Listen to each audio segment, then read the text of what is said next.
We are live. Woo!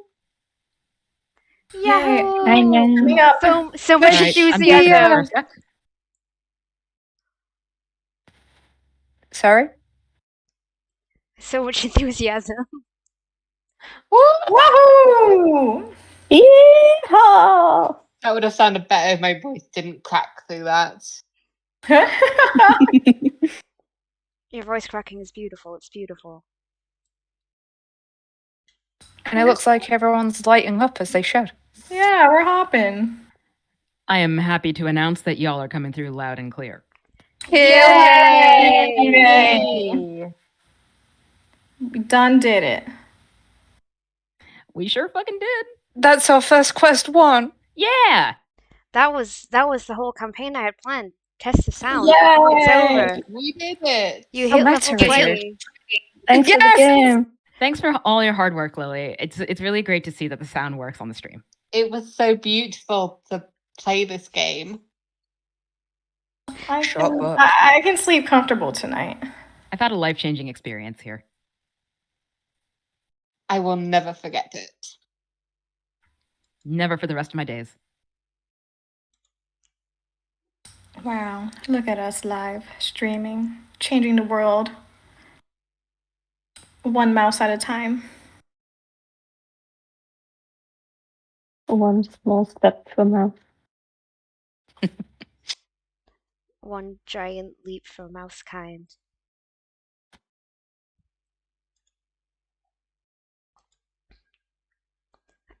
So 5 minutes till the stream officially begins.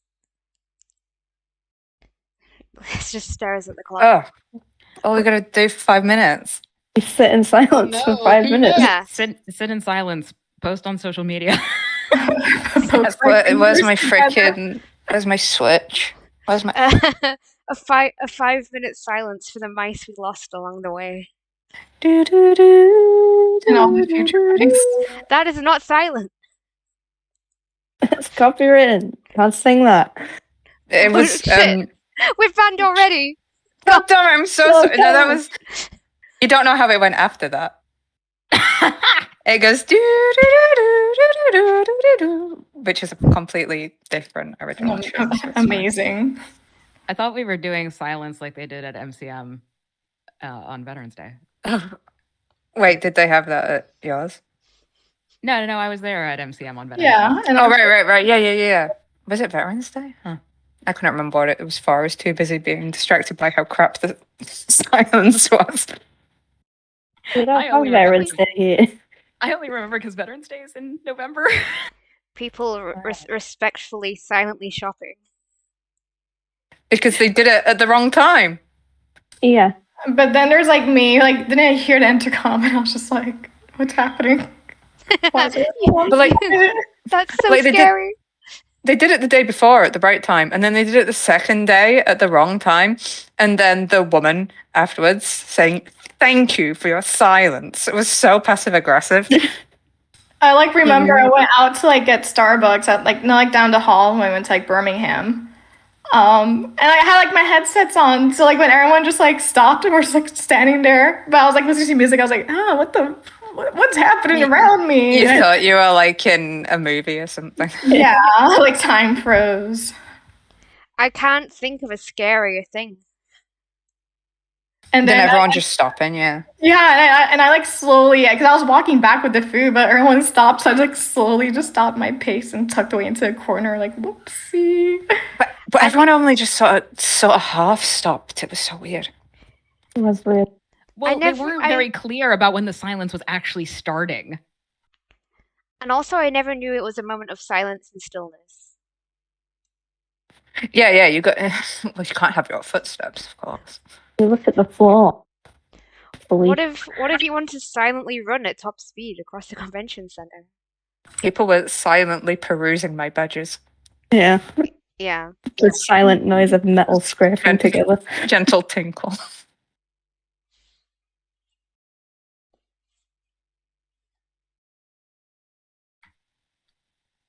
And now for another moment of silence. Hello, world. I'm tired of being silent.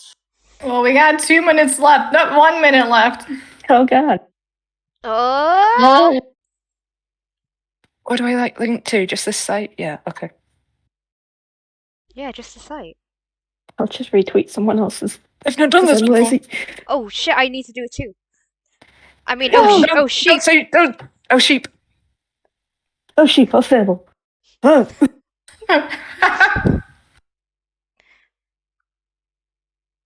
Oh, Jesus Christ. Oh, by the tree.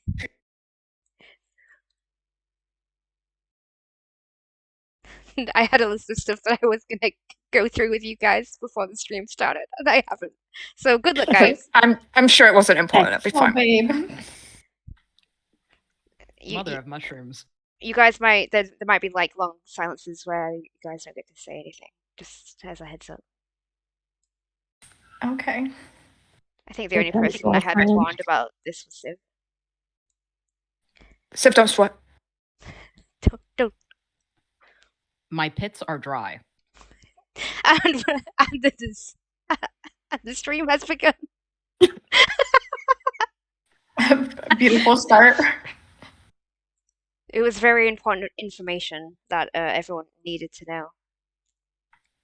Well, yeah, I Yeah. can't let them know that I'm sweating. Yeah, you really should have saved that for after we're officially go.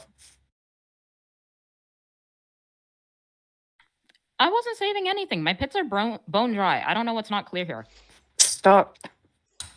Yeah, sweating is disgusting, so Civ just doesn't do it. Not Yeah, without. I have to be clean. You know. All right, now that Civ's very dry armpits are out of the way. Welcome to the first Fabletop adventure. Yay! Yahoo! Woo! I'm Lily. I am the DM. Everyone say hi, Lily. Hi, Lily. Hi, Lily. Hi, Hey, Lily. Lily. Hi. And then I'm just going to go over a few things before the adventure officially begins. And first things first is the vibe of this game is going to be very kind of casual, fun, focused on RP character development over fights and dungeon crawls. And that's not to say that there will be fights and dungeon crawls, but the focus is going to be on our babies and on the friends that we'll make along the way, but more likely enemies.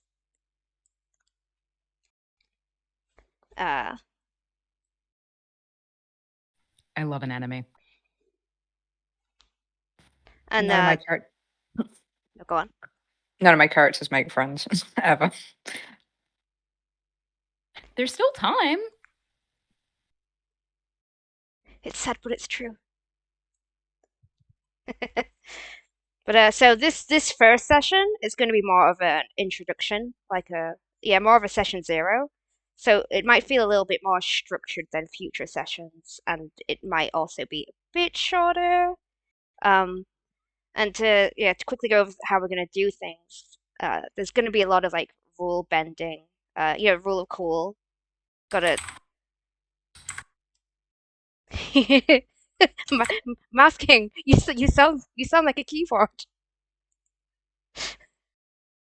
Wait, oh my god, when I type, I just realized I click shift. I'm gonna change that. My bad. Whoopsie. We are professionals. So professional. This is all of our first stream, which anyone watching probably can already tell. But yeah, rule of cool is going to be the number one. It's going to be the number one rule. So I'll let you guys get away with things that other people might frown upon, but I just want us all to have a fun gay time. Noted. Hell yeah. There'll be other rules that I'll introduce as we come to them. And also due to the improv nature of the game, I'm not going to be able to list every trigger warning at the beginning, but I'll list the ones that I certainly know, And honestly, I think considering one of the characters in the game, ham to animals might be a constant trigger warning. Little No. mouse. Everyone looks at one particular little guy. A very small guy. He's a little guy. He's always in danger. Teehee. And speaking of little guys, would you little guys, like to introduce yourselves? And don't make me pick one of you. Like our human sonas. Yes, introduce your human sonas. Introduce who you are to the world. I can go first. Do it. Nobody else is going to volunteer. I'll go first. No, nobody else is going to Nope. volunteer. They're constantly volunteering for tribute. Always. Hi, everyone. I'm Civ. I am a East Coast native, and I play D&D and I write stories sometimes. I'm going to be going to grad school this fall in the UK, and I'm very, very happy to be here. Hi, Civ. Hi, Glad you're here. And I am not an alcoholic. Congrats. Why are you here? I know. I'm really at the wrong meeting, but Really giving AA vibes.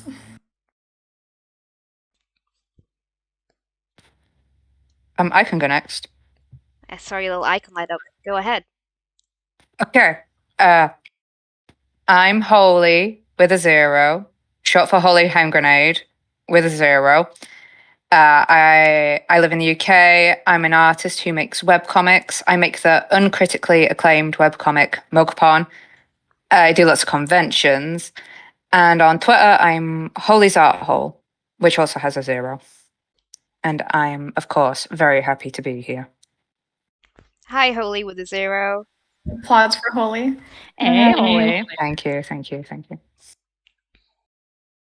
I am an alcoholic. Nods. You're very brave for admitting it. Thank you. I guess I could go next. Do it. Hi, I'm radjinja. You guys could say hi back, so it could really feel like an AA meeting. Hi, Ginger. Hi, hello. You can call me Jin or Jinja or Rad. The same Twitter handle across all social media. I am a Latina illustrator / animator over at the States with Civ. We're East Coast bitches. Hey. Yeah, I'm a full-time artist. I do Artist Alley at conventions. That's my main job, I guess. And I'm currently starting on my first webcomic. And yeah, I'm very happy to be here. My pronouns are very shrugs. There's a little wave. Oh shit! I forgot to give Wave pronouns. back. in Oh mine. yeah. that was smart. I'm they them or he him. I'm she, her, they, them, or whatever.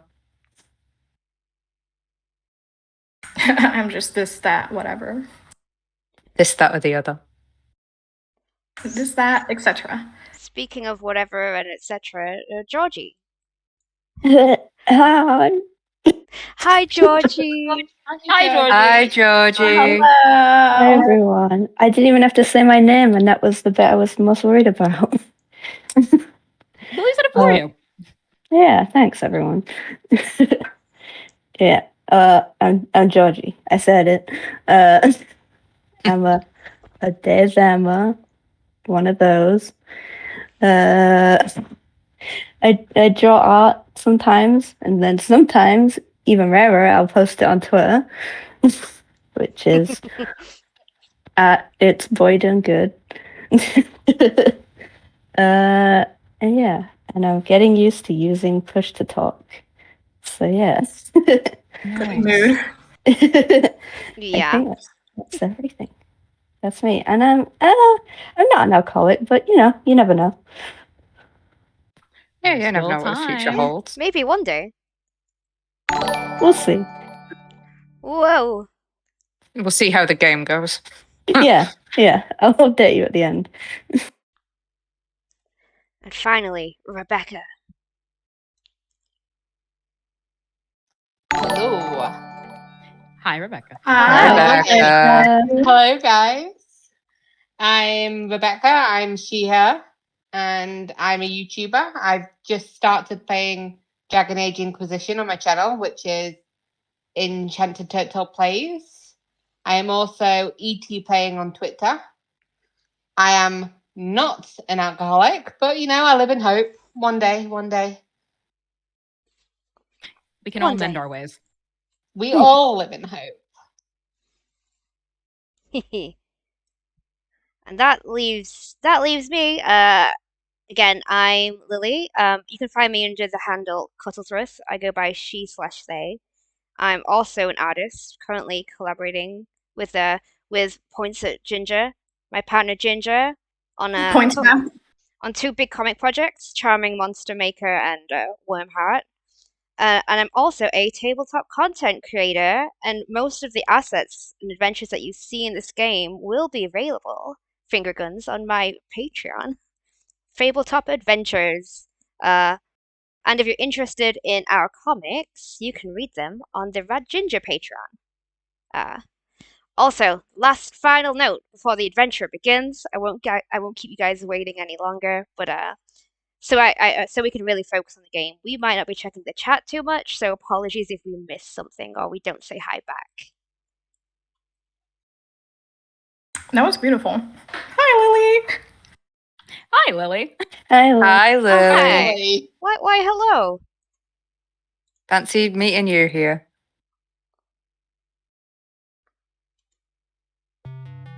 Got some music. Oh. Oh, that's so cute.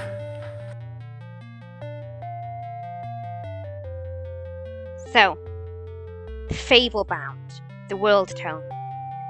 It is a manifold of fantastical realms known as chapters. Within this opus of legends and stories exists the King Chapter, a land of majestic kingdoms and vast expanses of forests.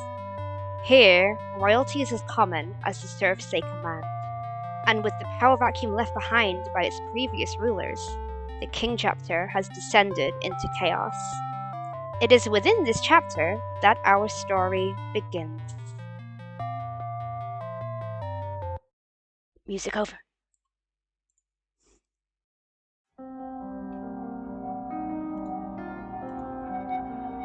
So, in the ruins of a forgotten castle hidden within the Five Woods, a witch searches for a rare plant. And Civ, would you like to introduce your character? Sure.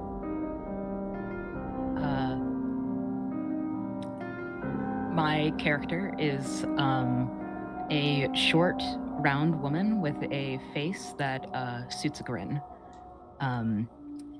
She is dressed in a pretty homespun outfit in relatively muted colors, and wears a little kerchief about her neck, which is patterned with all kinds of triangular designs, very much taking inspiration from the Ukrainian ruchik pattern. And she has kind of short gray hair, which she wears in pigtails behind her ears, and decorates her hair with lilac flowers.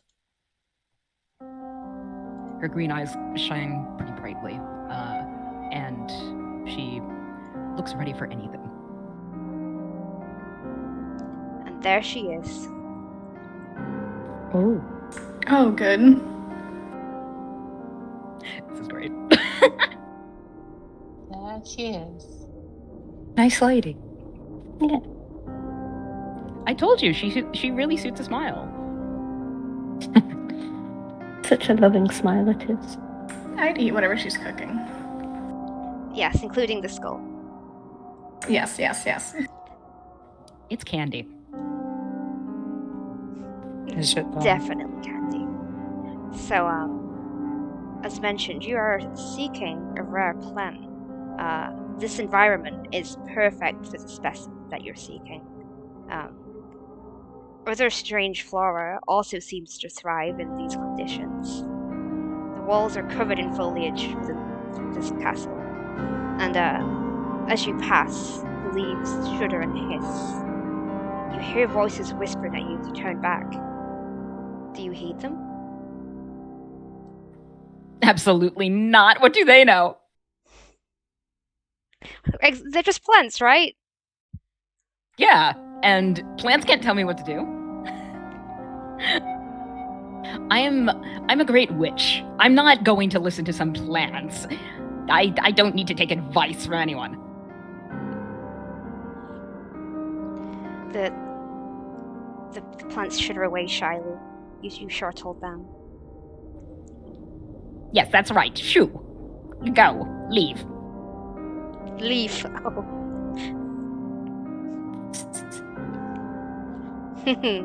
Out of my way before I crush you underfoot.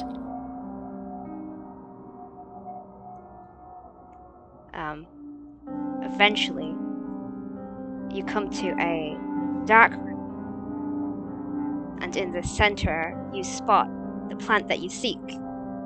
A frilled frond-like plant, which is pitch black in color and seems to pulsate lightly in the darkness. It is called a blot sprout. And could you roll me nature? The first roll of the game. First roll, guys. It's not perception. Make it a Going good on my one. digital dice. Let's just see if it's a good one. Oh, you're doing amazing, man. Classic.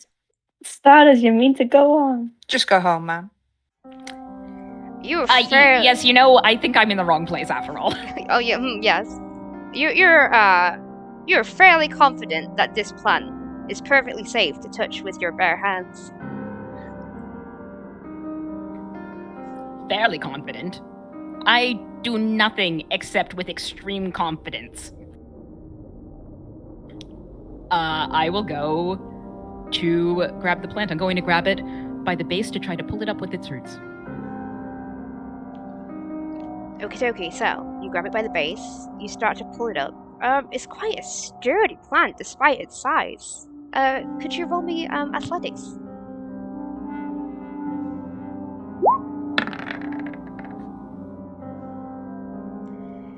You're heaving and huffing, and you're managing to pull this plant out of the ground. But the roots are longer than you expected, and you're pulling, and they don't seem to end until you're probably like reaching as high as you can, and the roots are still in the ground. They're inky and black, and they look like they're moving. I'm sure they're supposed to do that. With that nat one, you're fairly certain they're supposed to do that. Yes, it's logical. All plants do that. You know, they're alive. Duh. Such an expert witch.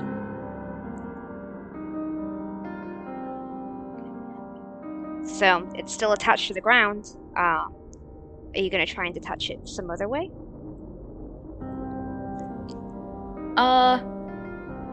Yeah, I'm going to put the plant down, because clearly pulling it upwards is not really helping here. And I'm going to try to pull at the roots from like the actually moving, writhing, tentacle-like portion, and just try to tug from there.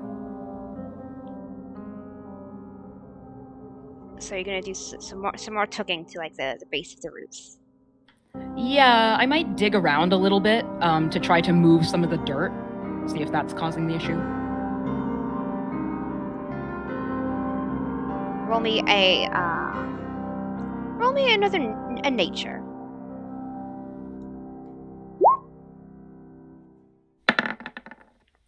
Oh, Now yes, that's much better. Yes, that's more like it. You're pulling out more roots, and you're starting to think maybe it might be worth. You've got enough root here. Maybe it might be worth cutting it. All right, I can give that a shot.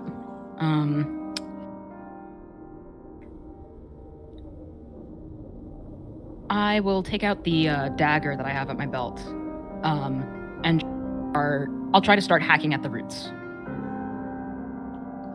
Roll me an attack with your dagger.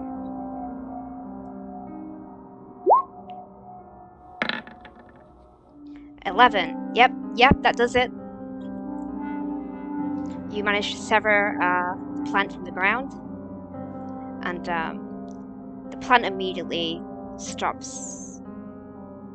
Its roots stop moving, but the roots that you've detached this plant from, they're still kind of squirming away.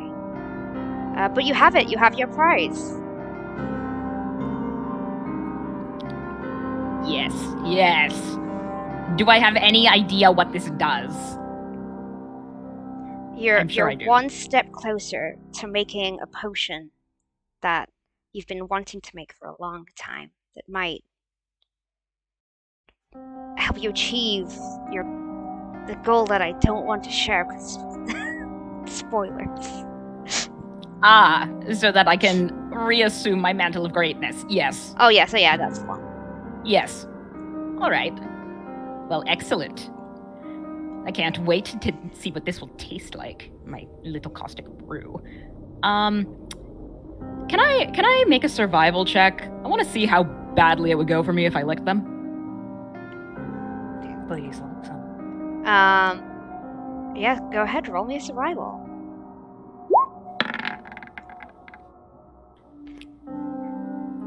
What are the odds? You're not liking the like your hand where you've like picked it. It's starting to feel a little numb. You think maybe licking it's not such a good idea. But do you do it anyway?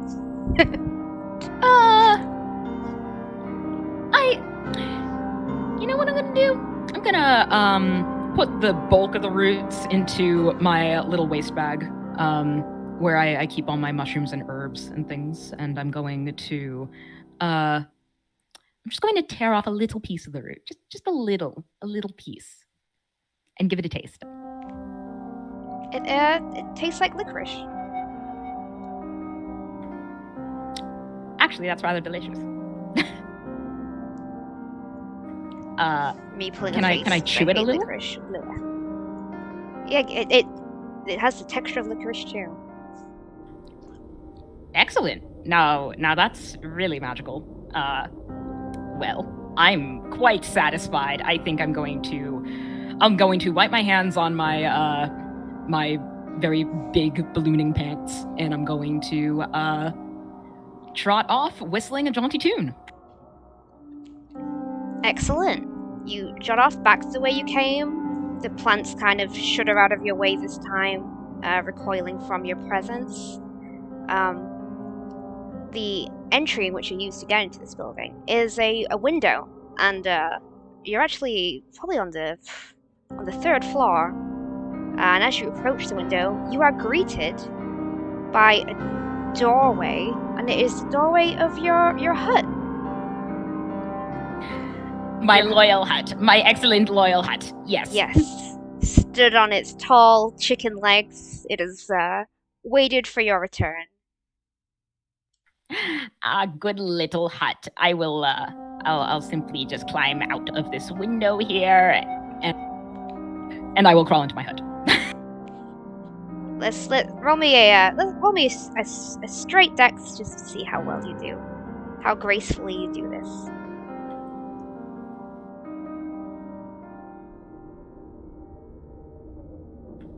Come on, roll 20. Come on.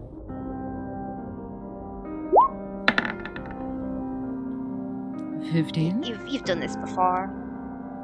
I've done it a billion times. Yes. Excuse you. So you step into the open doorway of your welcoming hut, and as the hut begins to back away from the castle, there is a shudder and a rumble, and cracks begin to form across the castle wall. And suddenly, jet black roots, thick like an octopus's tentacles, reach out towards you and the hut. And then we're gonna cut away. We are? Don't do that! Not my hut! What? And we love a cliffhanger. But does she make it? No, Not my she's hut! dead. R.I.P.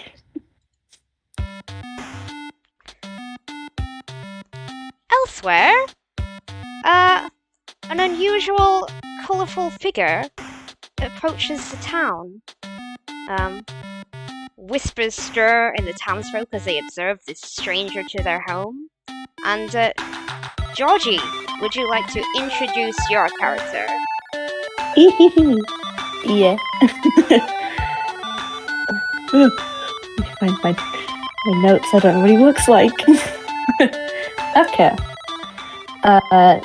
He's called Marv.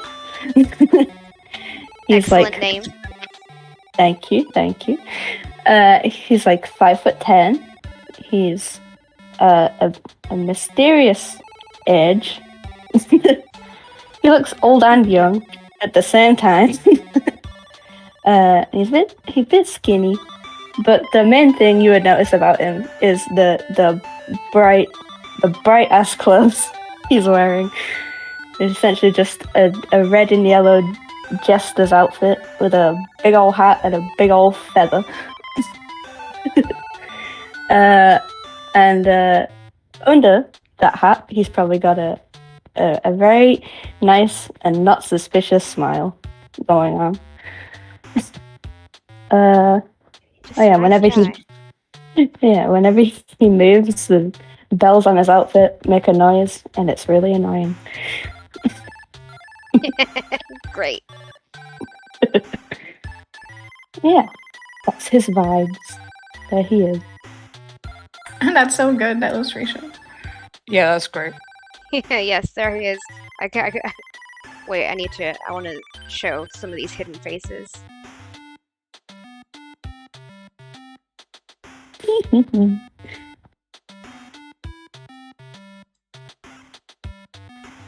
Everyone's swooning.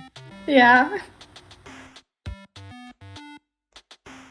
Yeah, I'm very happy to see him. the reaction to your arrival, Marv, is a positive one. You enter the town, and a flustered-looking man rushes towards you, and he says, "Oh, Mr. Pied Piper, can I have your autograph?" Prepared accent. Oh, gee, yeah, of course you can, mister. Gets out a quill. Do you pull it out of your hat? Oh, yeah. Nice. What do you want signing? Right, to Mary and, Marion, I'm always thinking about you. Love, Pied Piper. Okay. Grab the dude's arm, start writing it on there. Oh, He's like, Maria and Maisie. Love you, close lads. enough. Kiss, kiss, hug. Meet me anytime, winky face. Oh, my daughters will love this. Good.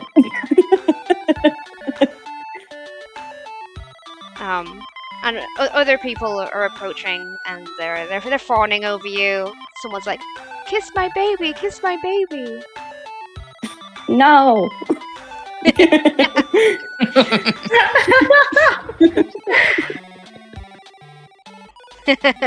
Now, you've been hired here for a job, but the particulars of the job are pretty vague.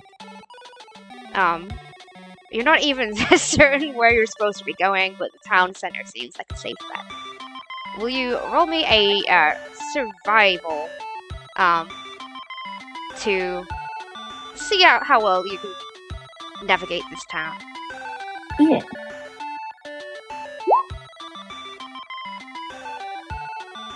No.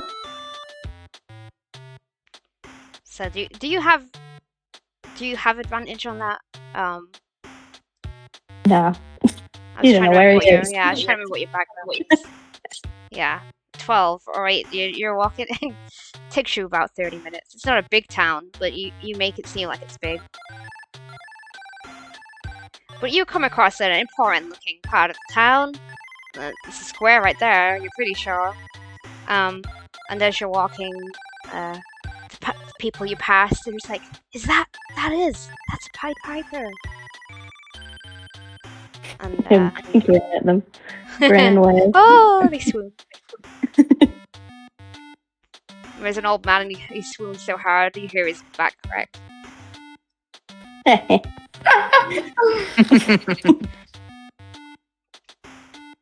And a second flustered man, with a voice that's probably going to be really similar to the first, approaches you as you enter the town center, and it's like, are you a Pied Piper? Thank the tree you arrived just in time. Yeah, that is I. He gets out his feather again, starts trying to sign the guy's arm. Thank you? You're welcome. What's your name? To Tony. To Tony. You seem nice. That's it. People have told me I'm nice. I have a big rodent problem. I own the toy shop here in town, and yeah, big rodent problem, huge even. Can you help me? Me? Can I help you with a rodent problem? Yeah, of course. Like, pat him on the face. Oh, thank you. He's like he's rubbing his face, and he's leading the way to his what you presume is his toy store. And then as you approach, you see the title of it is the Whimsical Witch, and it's your bog standard small town toy store, like a tiny shitty Toys R Us. This place is tiny and nice. Thank you. The it's just in there. And he's like, it's hanging back. There's a rodent problem. I got it. Don't even sweat it. Don't worry about it. It'll be done in a minute. And then you can get to paying me, yeah? Of course. Good. He gets out pipe. You get out your pipe, you get ready to do your job. And then we're gonna cut away. What? Elsewhere, shortly before this, an unusual, colourful figure approaches the town. Whispers stir in the townsfolk as they observe this stranger to their home. Ginger, would you like to introduce your character? Would I? Would you? Oh boy. Yeah, I guess. I guess I would. The problem itself, right? Who knows? Yeah, so, you know, I'm just playing a scruffy little mouse standing at about a bit over 6 feet tall. Yeah, so we have So tiny. Mouse. We have Mouse, who is just a mouse that is what he calls himself. Very literal, this guy. And yeah, we have is like a mouse with the body, I guess, resembles that as a human, as he like kind of stands awkwardly on his two legs, like a man. Whoa. Yeah, he's got gray fur all over.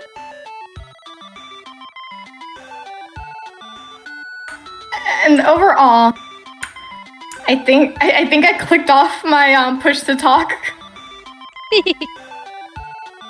We heard he's gray fur all over. Okay, yeah. So yeah, gray fur, and like his overall appearance is honestly quite like tattered and frayed. The fur around like his neck area as it goes down to his chest is very like mane-like, but like the ends of like his tufts of fur like very like broken, you know? His tail is like a bit crooked and bent, and so are like his whiskers. It seems like a portion of like his ear has been bitten off as well. But like despite that, like his clothing sort of holds like a bit of like a quote unquote regal charm to it, sporting a lot of golds and like purples. The main body of like his outfit is, you know, definitely like inspired by like a classic kind of like toy soldier look. Like on top of that, he's got his little mouse crown, and thrown over his shoulders is like a large coat with like the fur collar and all. Yeah, gotta have the fur collar. Yeah, I'm not sure and, they like, know your king status. yeah, of course, and you know he's got like his shiny like, it's not really like shiny. It's like a golden saber, but it looks a bit like copper rusted. And along with that, he's wielding his shield, which just kind of looks like a giant nutcracker head. And his little mouse eyes are like currently just like narrowed, but they're always narrowed because mouse have bad eyesight. I'm gonna give you a disadvantage on all visual perception checks just because you said that. Yeah, just can't see. Just cannot see. Luckily, all You your can other hear. senses. Yeah, all your other senses make up for it. Yeah, there you have it, a mouse. I can't wait for the There he is. upcoming- Yep. Nice. Just a little guy, man.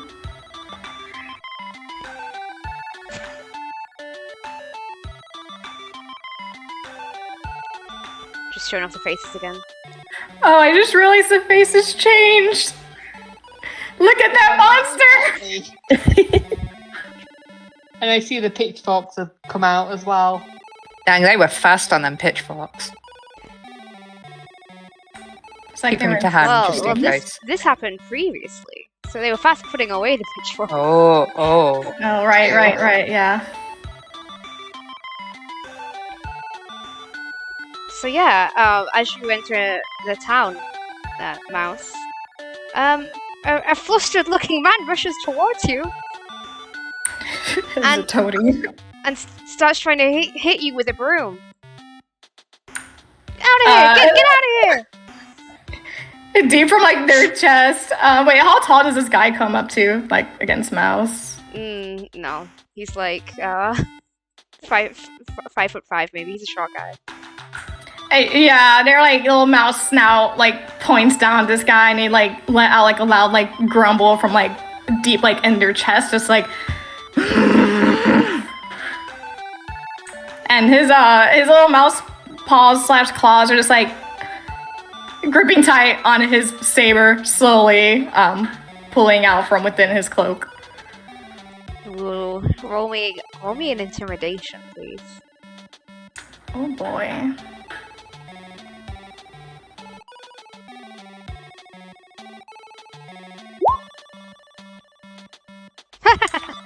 Amazing, you're doing great, Mouse. Whoa. Nice first roll. the guy with the broom, he kind of cowers away. Just like, ugh! And, there's other people in the street, they're looking at you, and they're like, they're eyeing their pitchforks. They're kind of like reaching for their torches, but they look kind of freaked out. They're like, oh, is it worth it? He's so scary. Someone throws something out their window at you, but it's a bit of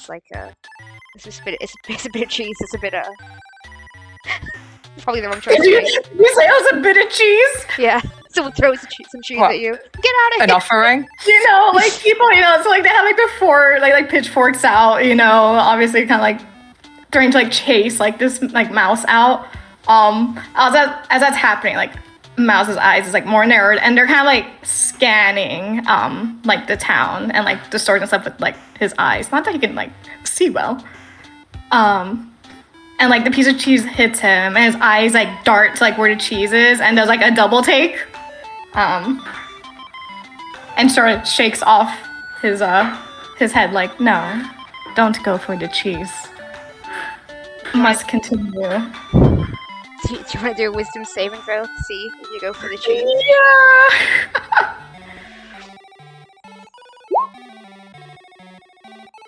Yeah. Yeah, you contain yourself. Getting the good rolls out of the way, I see. Yes, these very important roles. Do I know what I'm here for? You are searching from town to town, trying to find the item that you desire. I don't think you have an exact plan. You're like, it's somewhere. I'm just gonna look everywhere. Yeah, I feel like Mouse, he's going to search for something that feels familiar to him based on like what like he's like searching for, I'm assuming, he like ignores the cheese with that 18. Yeah, he ignores the cheese. Yeah, with that he kind of like pokes like his sword out, kind of like ready like to defend himself if anyone comes at him. And he like stalks forward like further into town, further into the crowd, and like when he walks, like I said, it's a very like stalking motion. Like his like shoulders are kind of like hunched over, kind of like most of like his body weight is like on like his upper chest. He looks very awkward walking, to be honest, almost as if he's trying to like balance out his weights. But yeah, he's going to stalk further into the town, and he is looking around for something that feels familiar to him. Roll me a perception. The people are with that nat 20. People are still like they're kind of pouting for you to pass, anxious, looking a bit jumpy, like they're they could attack you at any moment, but they're not.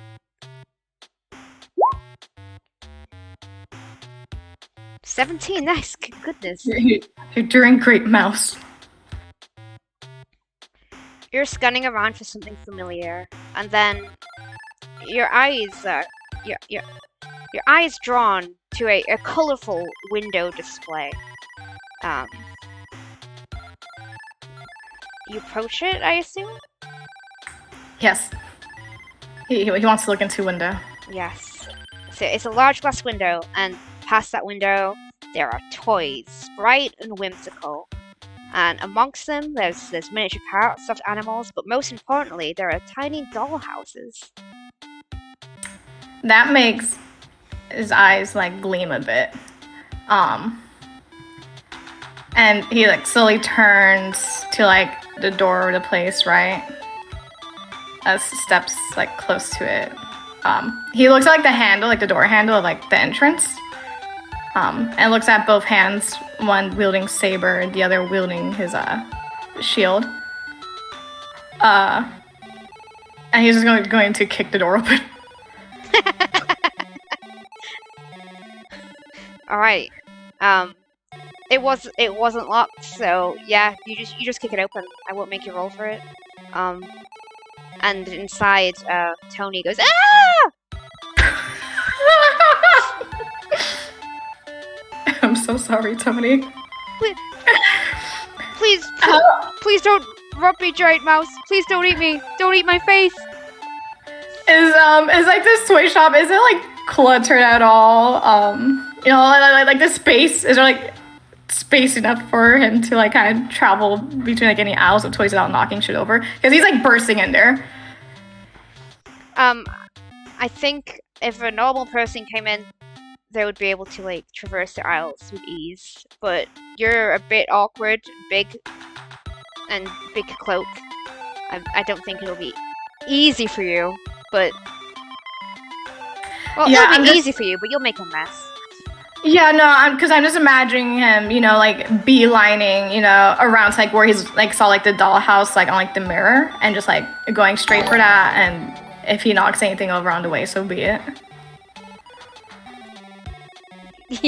Roll me dexterity. Roll me let's make it a dexterity saving throw, just to see how much stuff you knock over.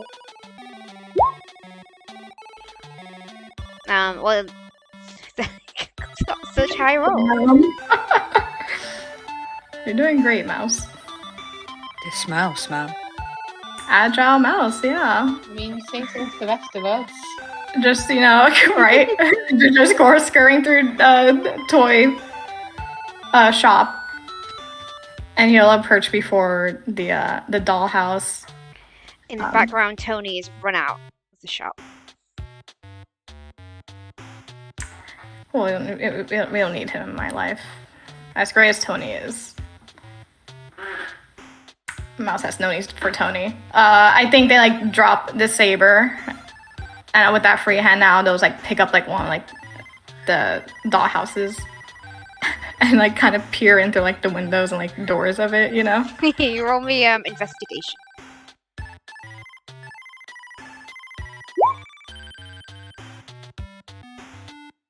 Finally, bad roll.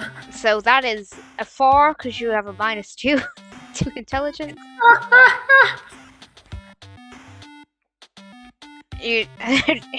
You're looking through every window of this house, and you're seeing like tiny little cute furniture inside, some tiny dolls. Inside one of the rooms, there's a tiny fake mouse hole. He scoffs at the tiny fake mouse hole. But you're spending a long time investigating this, like a long time. The minutes are ticking into into hours. It's mouse brain. Like he's got to digest what he's looking at, you know. It's probably been an hour. And then there's a tingle as the door opens, and Marv, you walk into the toy shop to see a 6-foot+ giant mouse in a crown and royal regalia holding a doll's house. And Mouse, you see a fancy jester-like man, quite gangly, feather in his cap, and an instrument in hand, just walking. His like giant like mouse ears flick when he hears like the door opening and him entering. But his focus is still on the dollhouse.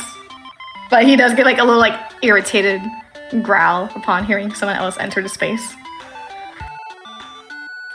Marv just like, hello, whoa, whoa, by the tree. You're a big boy, ain't you? you got like an entire outfit on. He's like lifting up the pipe and like putting it down again, like, can you talk? I think like the more Marv speaks, Mouse just slowly turns their head to face Marv, kind of squinting. And I think they just like drop the dollhouse. Nothing's been happening for over an hour. Yeah, it breaks on the floor. Yeah, they probably like step on it as they go over like to Marv, Marv, kind of crush under their little mouse paws. You crush one of the dolls. You're gonna have to pay for that.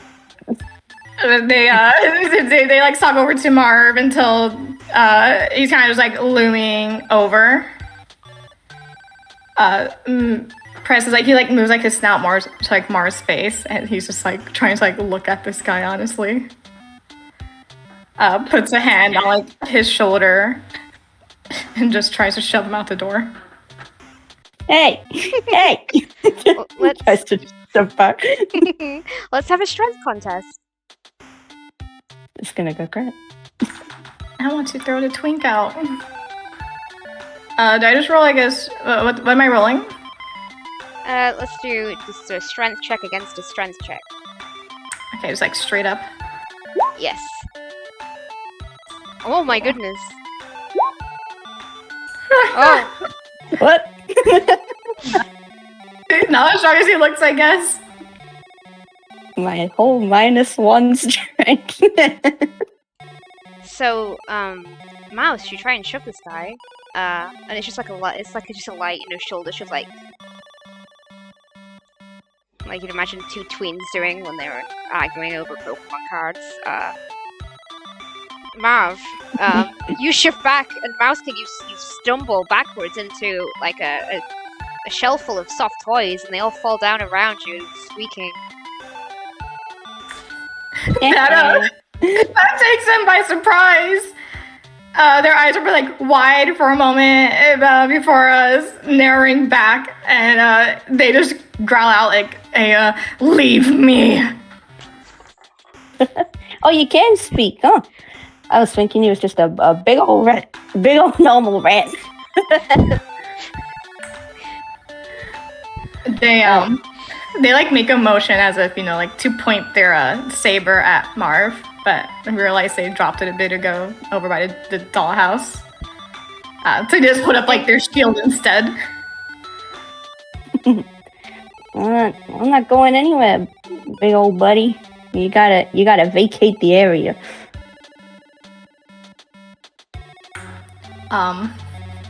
Honestly, I think he's just going to tackle into Marv with the shield. Okay.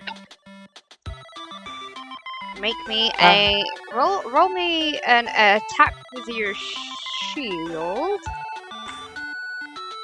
So quickly, we're into PvP. I knew it would happen. With Mouse, of course. With a mouse in the party and the Pied Piper. That's just asking for trouble. Yeah, it was meant to be. Lily, how could you allow this? Yeah, I'm sorry. How do I do the shield attacks? I never put it down. Use one of your other weapons that you're proficient with, because you're proficient with your shield.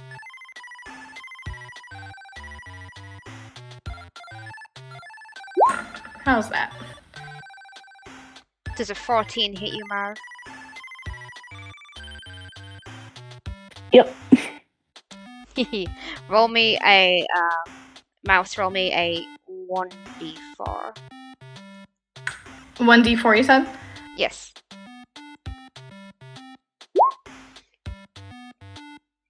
Okay. Would you like to describe what the shield does when you attack Marv with it?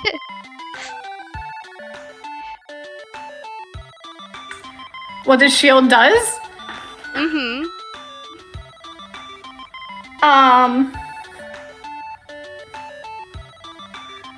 I mean, he's just using it as like a regular shield now to like still like try to push Marv out the door. Oh, you're not using it in your other way? I don't remember the other way.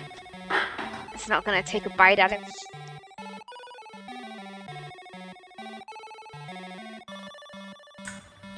Oh my god, we literally just like talked about this like right before coming on call, didn't we? Okay, then yes, okay, right, all right. So yeah, so he has like this shield that looks like a nutcracker face, to crush like giant walnuts, and he like charges at Marv. Time to crack Marv's nuts. And like he's like trying to like he wants to like push like Marv like out like the Toy Story, like he wants to like be alone in there. And like when like the shield like hits like Marv, like it's like Nutcracker mouth thing does just like come down on Marv. Probably like his arm or something, wherever like he's like pushing him. Ideally Mouse would like to try to get like Marv's face like in like the jaws of his shield. Jeez. I think you get him in you get him in the arm area. Because I assume Marv, you're gonna try and protect yourself. Yeah. Yeah, the shield bites you, Marv, and you take 3 piercing damage.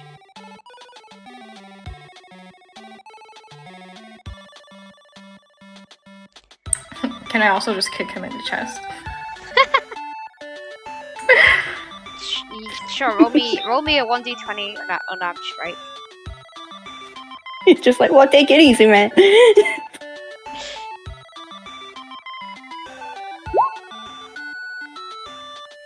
I assume a 15 hits. Yeah. And I think it's just you're not proficient in unarmed, so it's just another d4. It's D4, right? Yeah. What?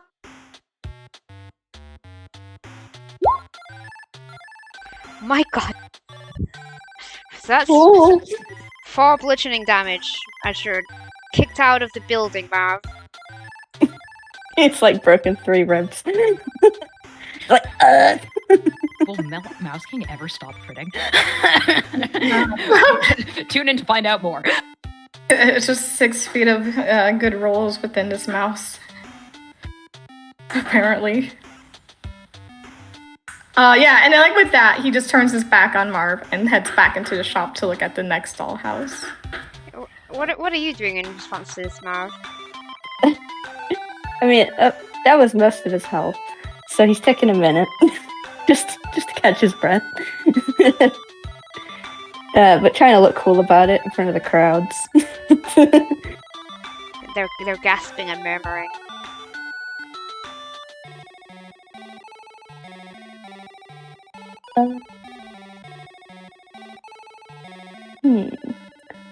What we do? He might heal himself. Maybe he'll heal himself. Let's do a quick healing word.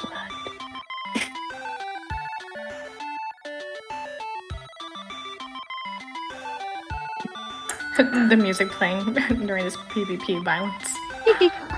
It's quite chill violence, though. That's why I haven't made your roll initiative. That is 6 healing. He lives.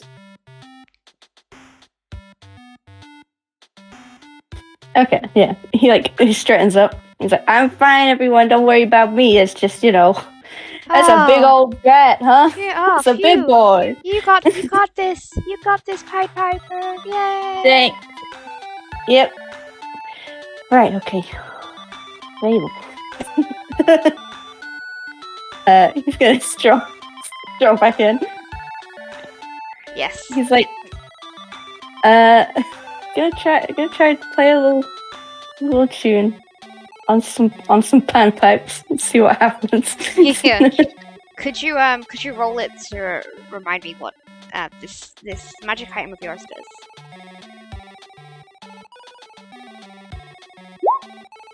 Big paragraph. He's just trying to see if the part that says "big rats won't attack you" will work.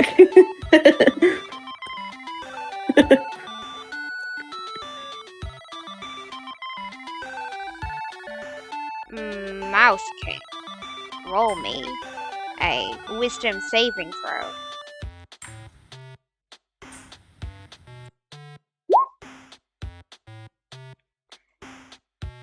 Mouse, you suddenly feel like you're compelled to follow the rhythm of this music. And the music is telling you to not hurt this man. Yeah, I think like the moment Marv like opens the door and like little like bell tings again. He was like automatically like hear like the growl again like from Mouse like in his corner while he's looking at the dollhouse. And like his ears do like start flicking when the music starts playing, and they slowly turn their head towards Marv again, but this time they have a more confused look on their face. You want to hurt him, but you can't. It's weird. Yeah. It's like your body's not obeying you. Yeah. So smug. Mouse, you know, he's feeling this, and he goes to, like, grab his saber, and like he's gripping tightly because, oh my god, this guy would not like leave me alone. I must attack. Why am I not attacking? And Vice grips on saber. His body starts like shudder a bit. It looks like he wants to go for you again. Marv's gonna start like backing out the door, but trying to look taunting. He looks like a smug dickhead, for want of a better word. It makes him like huff through his little like mouse nose and like follow. But like he's like coming forward like, oh, I'm gonna get you. But like he's like still keeping like a certain distance away just because like he can't attack. You know? The crowd someone screams in horror when Masking emerges from the shop. But then seeing that he seems to be under Marv's control, there's like there's cheers and gasps of awe. But then in the far distance, another scream. And we're going to switch over to somebody else.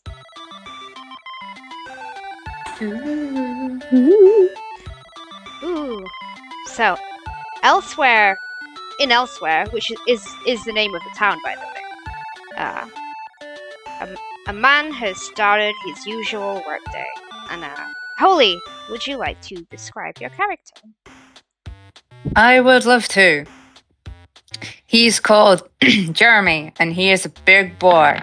He's a big man, very muscular in a bodybuilder kind of way. Like his torso is just an upside down triangle. He's got a handsome, confident face and swept back, mousy hair. Mouse. Constant mouse. It's all coming full circle. Oh my god. OMG. Your hair is compelled to follow the strange tune you I know. Snatches his wig right off. Dang, I need that.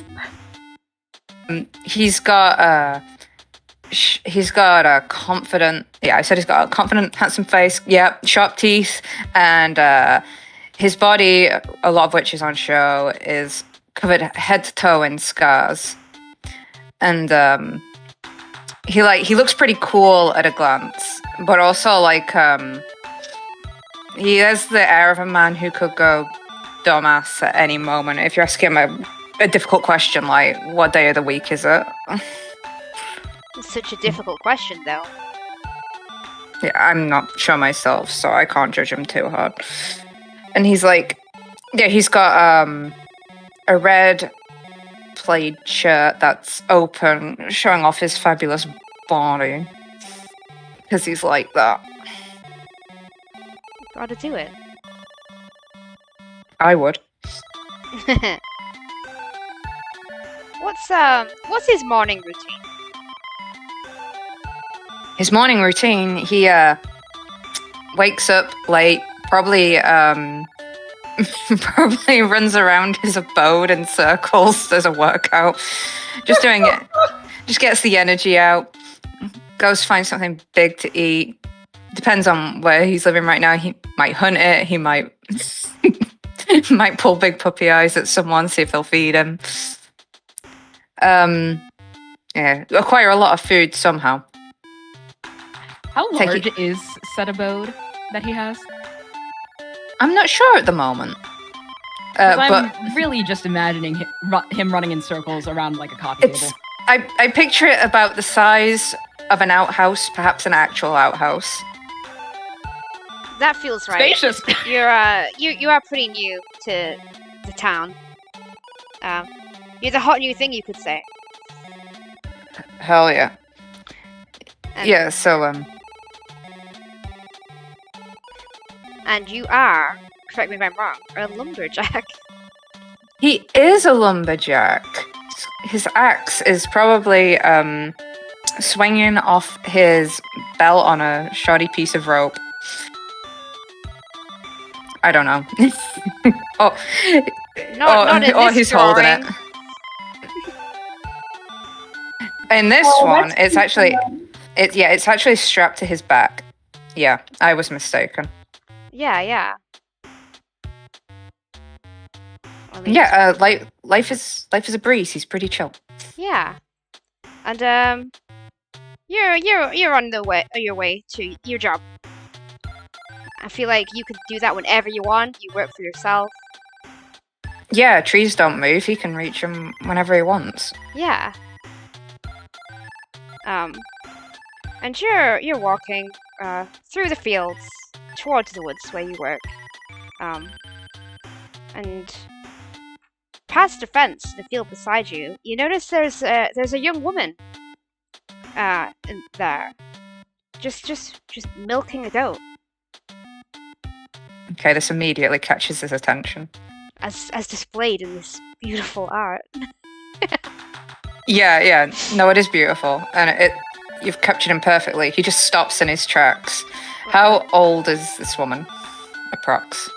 She's a young lady, in her prime years, early 20s. He will immediately scoot on up to the fence and put his hands on it and just be staring openly at her while she works. I'm just gonna expose some of the art because icons are covering it.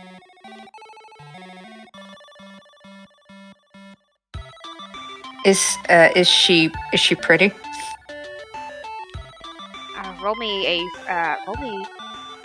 investigation. This is what the only thing he'll ever investigate. This kind of thing. Let's see. On a scale of 1 to 20. 14's good.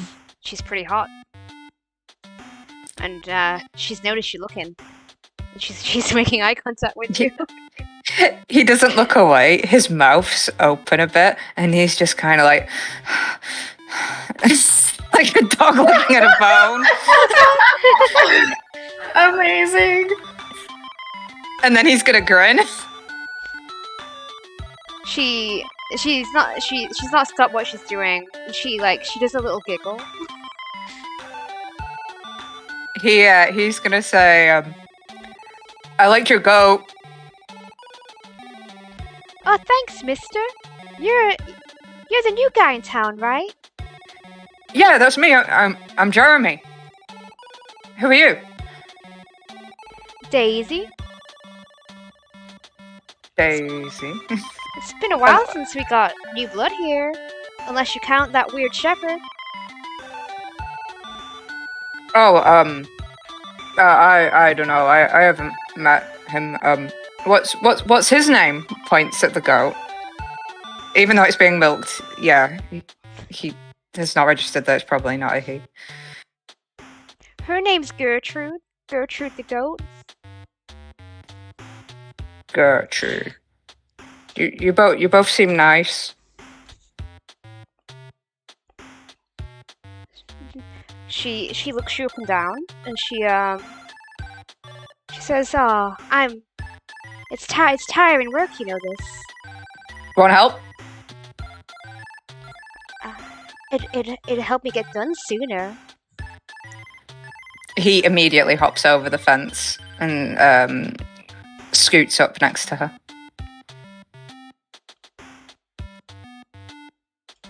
Excellent. All right. How are you helping? Is this gonna be like a ghost moment? But milking. He just looks at the goat up and down. He says, "Okay, what do you do?" You just pull on these gently now, and fill the bucket with goat's milk.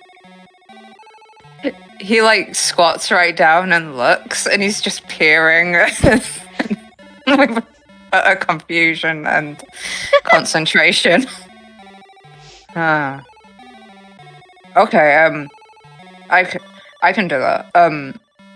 How about you do it, and I'll assist you.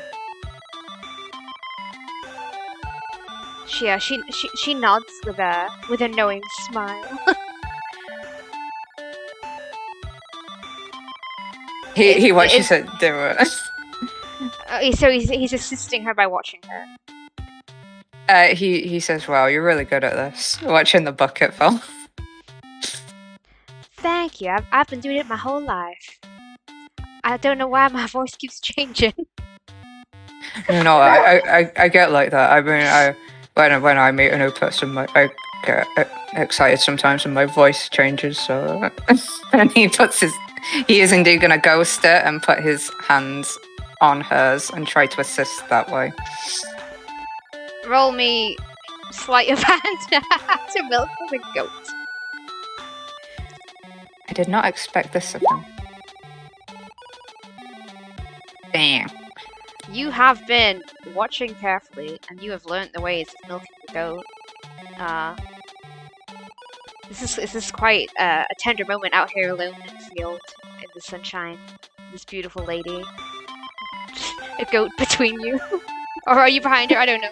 No, he's like beside her. It's very awkward. There's not enough room between these goat's legs for his big arms and her little ones, and I guess he's doing well considering he's not even really looking at the goat. He's just watching her. She's like, "Wow, you are gentle." Oh yeah, I can be really gentle. Sometimes. Or not. Depends. What do you like?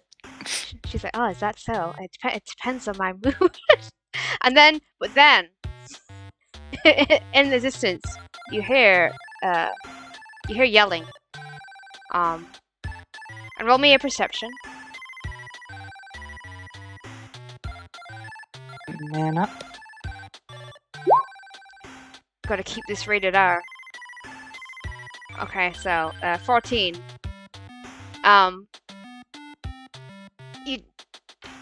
You hear yelling, but probably later than you should have. But then you spot running across the field towards you, a farmer with a pitchfork, and you hear his voice quietly like, get away from my girl, get away from my daughter, get out of here, you." He immediately stands up so quickly that he knocks the goat over.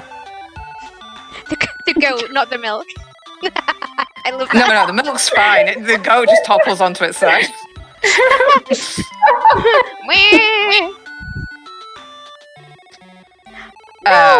Gertrude.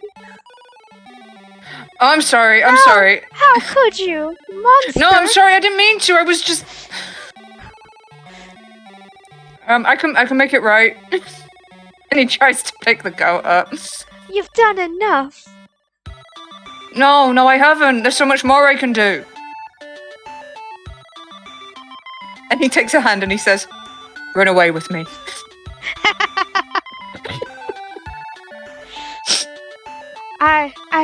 I shouldn't. No. You knocked over Gertrude. She's my best friend. She can come too. It'll be just me and you and Gertrude and milk and trees. I'll be a good man. I can be a better man. I'll be better. Leave. She looks away dramatically. Oh. Well, don't forget me, okay? I won't forget you. She clenches her fist like Arthur. Well, I guess I'll see you around. And He turns and walks away. The farmer's still slowly running towards in the distance. Get out of He's here! not get thinking out of. of here. He's not thinking about him. Jeremy's like, this is the saddest day of my life. So you walk away from the love of your life, and you can hear yelling, but then you hear like another voice joining the yelling from a different direction, and it's like this voice is calling to you, like it's calling your name, and you can't resist the summons. It's like the voice is like physically drawing you in. Oh, he won't resist. He's just like, me? And walks over. You start off walking, but then you can feel like a strange emotion starting to overtake you, making you like move quicker and quicker. It's like a mounting and a natural rage. It's like consuming your thoughts and your feelings. Like you're so upset that this girl rejected you, I guess. No, that feels right. He'll roll with those emotions. And yeah, you rush towards the sound of this voice. And then we're gonna move to the next character, final character. And that is yours, Rebecca. Would you like to describe your character to us? Yes. Well, Jack is currently he's a bored young man, and you can instantly tell by looking at him that he doesn't really care about things that he doesn't find important. His dark hair is a mess, and it constantly gets in his face. And the hair that doesn't get in his face sticks up every which way. His clothes are well worn, but also well looked after, and they have been mended several times already. They are also covered with grass stains already, while his boots are mud stained and the laces are barely done up.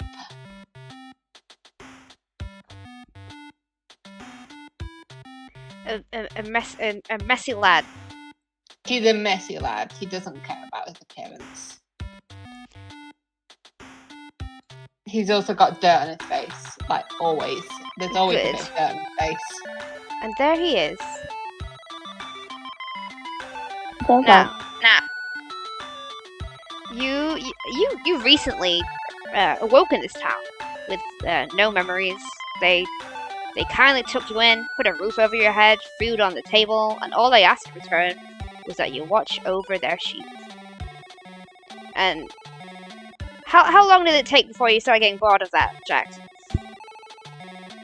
I feel like he got bored about it when they were telling him what to do, like even before they left him alone. And when was it that you found a way to get out of this job every now and then? I feel like it took him a week, you know, he was trying other stuff, but then, you know, this idea came to him that really excited things, made things, you know, more interesting. Yeah, and so how is it that you occasionally get out of this job of yours? You know, I call for help. Yeah. Yell things. What? A certain thing. Certain thing, huh? What are you calling for help from? Wolf! Help! There's a wolf!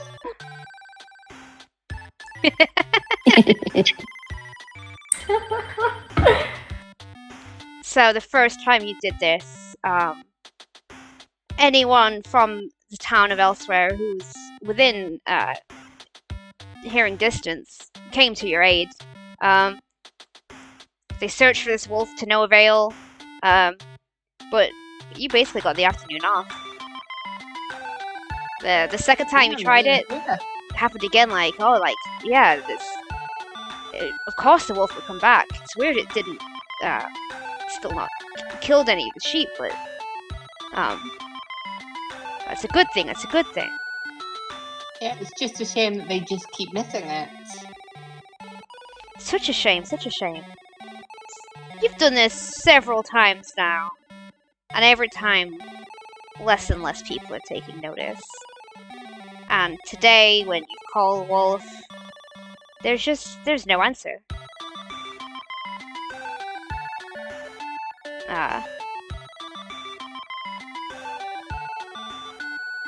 You have to do your job, Jack. Oh. He groans and just thumps further down the tree. You were calling for the wolf from the tree, just sat in a sitting position. Well, yeah. Good. It's so I can climb in case the wolf, comes closer. Are you keeping an eye on the sheep? No, not really. I feel like there's a few near him, but he keeps pushing them away with his cloak when they get too close. Yeah, it's like they gravitate towards you.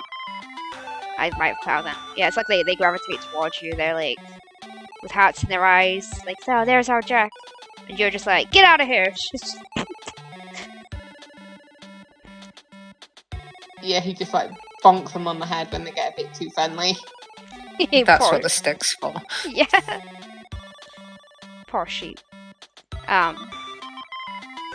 Roll me a perception, please.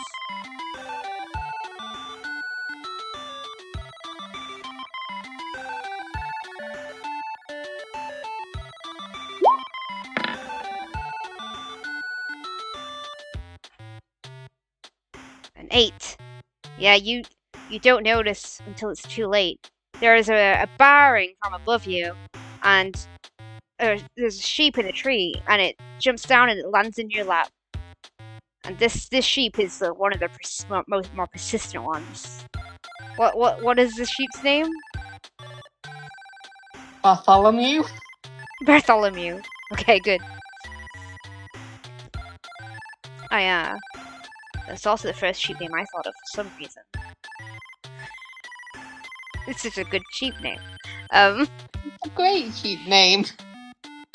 And Bartholomew bars in your face.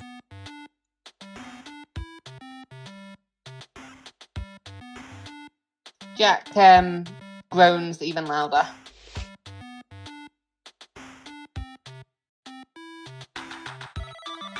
It's just staring into your soul with its weird sheep eyes.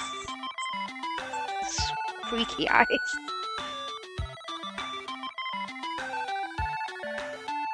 He sort of hugs it and so that he doesn't have to look at it in the eyes. And he just groans into the sheep's. Is it fur? Is it hair? I don't know what it is. It's wool. It's wool. Wool. Whoa! Yeah, and he's just I'm so bored. Yeah, it's weird. Your life is so annoying and tedious. Trapped here on top of this hill in this beautiful landscape. It's like you feel a sudden strange impulse to vent and tell the world what you really want, like in the form of a Disney princess song. I'm not going to make you sing.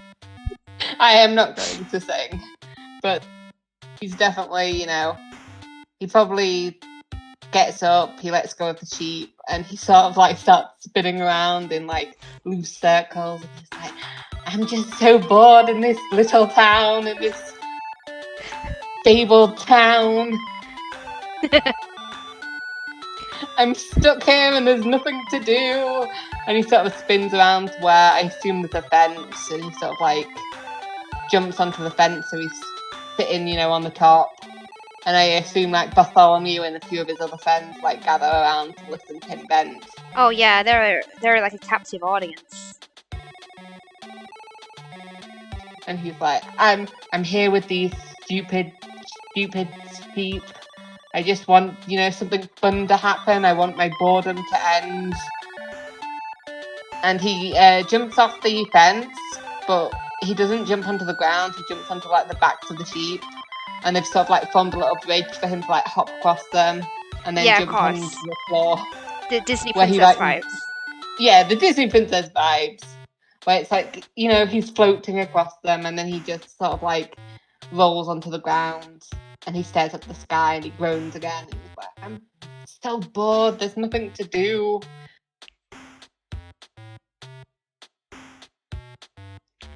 You're singing about how bored you are, about there's nothing to do, and you want something exciting. You want something exciting to like finally happen. And then a wolf comes out of nowhere and rips out your throat. Wow. Holy shit. Yeah. Sorry, Rebecca. Shit just got real. Yeah. That's it for me. Bye, everyone. I'm glad that you guessed Yeah. it in this session. Yeah. Thanks for Jack guessing Peace in this Cades. one session.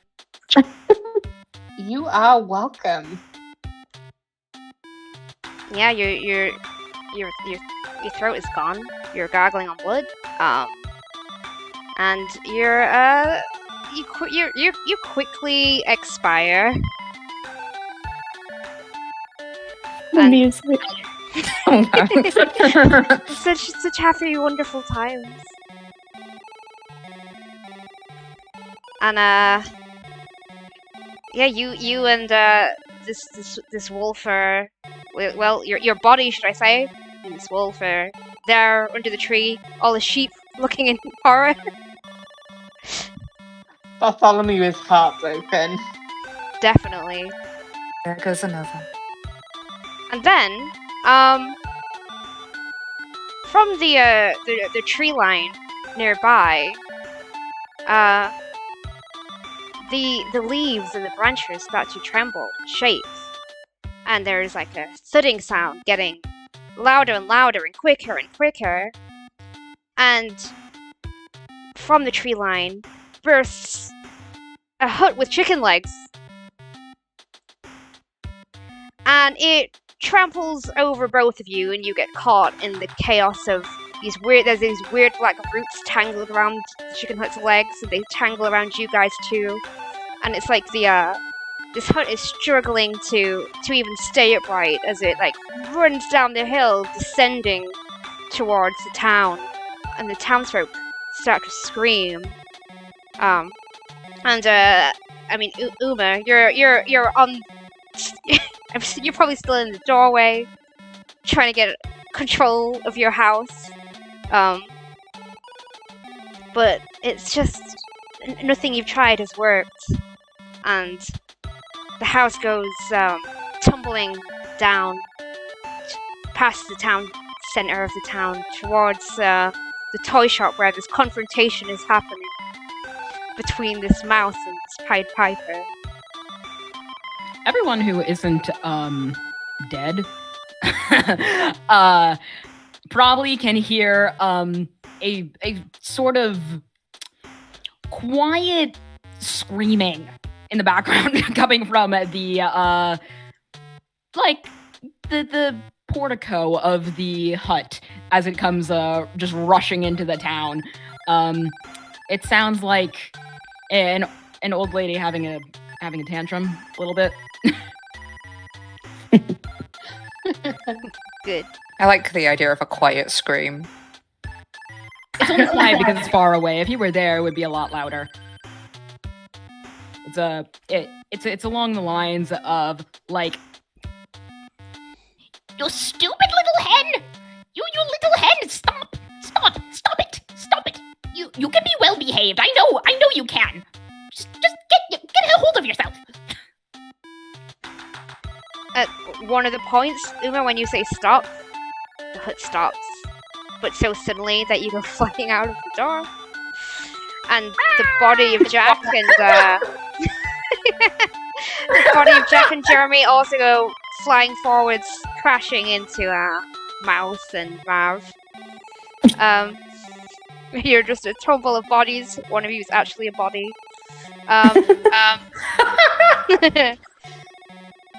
And then you all just blip out of existence. Oh. Nice, we did it, guys. We all died. Yay! My Yay! You killed us, Uma. Thank you. My pleasure to put you out of your misery. I had a lot to unpack there, though. Well, you're no longer sad about it, right? No. Well, there you go. So, you've blipped out of existence. This sounds like the beginning of like a support video. So, So, the nose snapped. you all feel the pit of your stomachs drop, apart from you, Jack, because you're dead, as if you've been suddenly suspended. There is a roaring rush in your ears, and for a moment, you see an open book below you, vast with lengths of greenery coiled around it. And then, suddenly, you're in the dark. It seems like it anyway, but you can all clearly see each other. You see a gangly man in a feathered cap, wielding a fancy-looking flute. A beefy-looking fellow with his chest out, and a significant amount of blood on his person. An old stout woman with a bag full of peculiar plants. The biggest mouse you've ever seen in a fancy royal outfit, and a body. There's just a dead guy there. Just And a corpse. It's just a Yeah. corpse, man. And also a sheep for some reason. Jeremy's trying to look innocent next to the corpse. Marv just screaming into a flute. Glaring accusingly. Yeah, the sheep is Uma staring. is Jeremy. squinting at her double very skeptically. At your dribble? No, it's just you guys. Oh. I thought you said that Yeah. there was. Yeah, like The old lady we see is you. Yeah, you're the old Well, lady. I hit my head very badly. Yeah. It's Uma You're just looking seeing- down at herself like, you're seeing- who is this? What am I doing here? Who is this?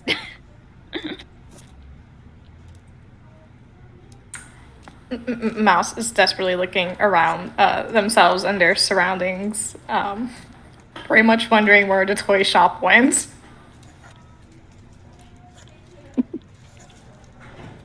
Jeremy's like licking his teeth a bit, but also covering his mouth with his hand. There's blood on Looks at the blood on- body. Yeah, there's blood on your chest as well, but you're like, if I hide my mouth, it's fine. Yeah. He's gonna say, are you the cops? Who, me? Yeah, is this you catching me? Because you don't know that I did it. You silly boy, I'm not a cop. Oh, good. Okay. No, I'm much worse than a cop. Oh. What are you? Did you... Wait, did you magic this? Is this you? Did you do this? Well, if I did, it wasn't intentional, though it would be within my power to do so. I am one of the best. You put us back, maybe? When Marv speaks, Mouse suddenly grabs them by the throat. And it's just like, what did you do with the toys?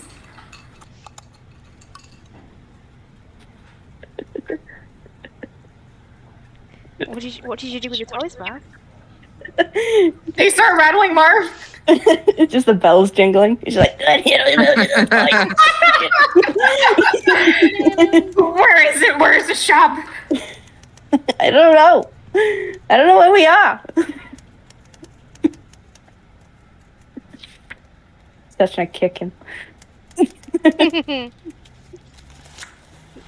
They just drop Marv and their nose just starts twitching. Like, maybe I can just sniff it out.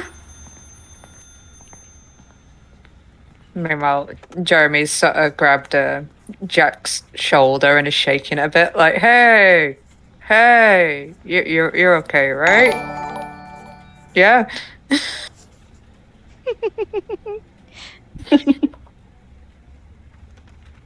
You're fine. You're loving it. I guess the way that Jeremy's shaking him, it makes it look like he's nodding. It wasn't what he was trying to do, but when that happens, he's like manages to reassure himself a bit. See, he's loving it. He's loving it. He's fine. And then he buttons up the front of his shirt to like hide the ripped out throat slightly. I'll just get that for you. As you do this, 5 chairs and a desk appear suddenly in the void. Ears go high. And you can, Marcy, you're like sniffing and listening around. You can hear the sound of typewriters and pushed conversation around you. But I don't think any of you know what a typewriter is. So it just sounds like you're surrounded by thousands of angry clicking insects. It just starts growling really loud. There's a phone ringing, but it just sounds like someone just shaking Marv again. Holds the bell stops. And I think Uma is looking in entirely the other direction when the chairs appear. She's like, she's kind of muttering to herself, like, it must be some kind of portal. Maybe I accidentally opened a portal. I was trying to calm down the hut, but I don't think I would. And then she turns around and literally jumps at the fucking desk chairs. No, that was all me. No, it's all me. It's normal. I love that she's convinced that she's the one that did this. Absolutely, entirely. A little old lady. Little old lady. It's polite to ask people their names, young man. Oh, what's your name, little old lady? You may call me Uma. What is your name? I'm Jeremy. Uma, what do we do? Remain calm. Oh, that's a bit Jack like. suddenly comes to life. Ah! See, I said he was fine. What's Now going on? what's this? Were you asleep? Wakey. No, something bit me. Hard. Yeah, that sucks. Must be that big mouse. The head snaps towards Jeremy. Jack, roll me an insight.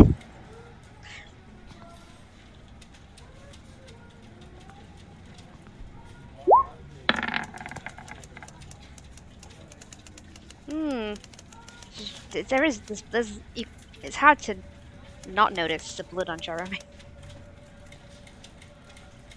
But he's blaming it on the mouse. The angry-looking mouse. Hey, that mouse was doing nothing. That was a calm mouse. I had it under control. Jack's eyes narrow at Jeremy. You don't know that I did this. Do I look like the kind of guy who bite a guy? I mean, whose blood is that? Mine? Yours. I cut myself shaving. A lot. Okay, come here. Lean down. She's gesturing to you to bring your face closer. He does so. He squats down to her level. She takes his chin in her hand and starts inspecting for signs of a shaving cut. And then she goes, Do you really think I'm going to buy that? I don't know. I don't know you, lady. You might. That was probably the dumbest lie I've ever heard. You need to do better, Jeremy, if you don't want them to convict you. I'm sorry. Now come up with a better lie. Come on. It's paint. What? You were painting? You were painting something? Yeah, I was painting me. Do we still hear like the typewriters in the distance? Yeah. Yeah, I think Mouse has just been like watching this interaction, very confused. But you know, they're used to like intimidating humans, but these insect-like noises, they're definitely insects just swarming around everywhere, and they're suddenly just like, silence, all of you. And like they have like their saber out, look like they're waiting to like charge, but they're like looking out into like the distance, like towards like the chairs, or we're hearing like the typewriter noises. And he's just like, I will not be overcome by these vile insects.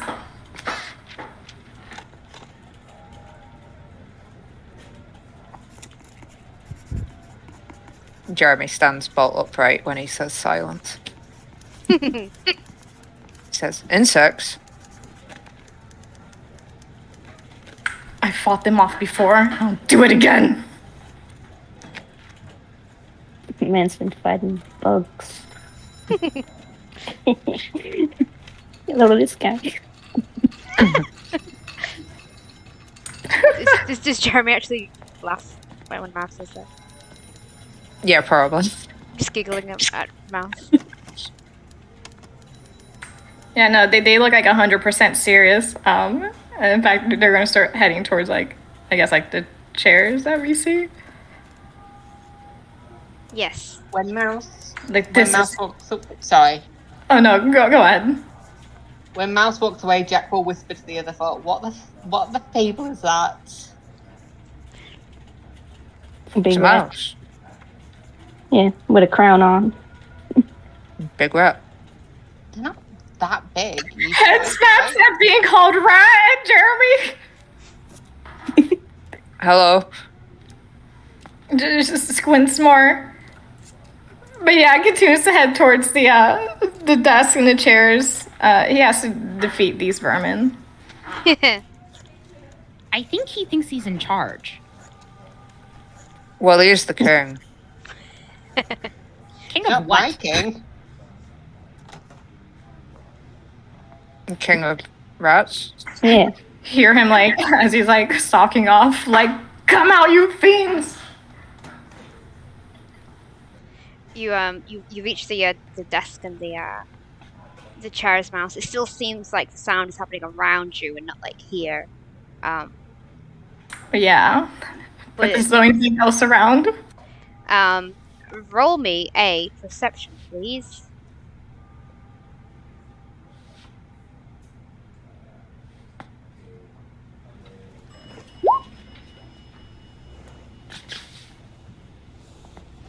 You're looking around side to side using all your mouse senses, and it takes you a moment. But there is someone sat at the desk, and it takes you a moment because they're very, very short.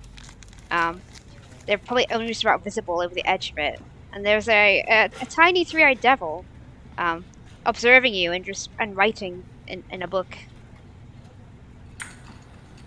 They like whip out like the saber to kind of like point to that like the little guy's chin or whatever. And it's just like, the swarm, where is it? Calm down. Why don't you take a seat? What? First name Mouse, second name King. They're like looking through their book. They just head tilt. Take a seat right over there.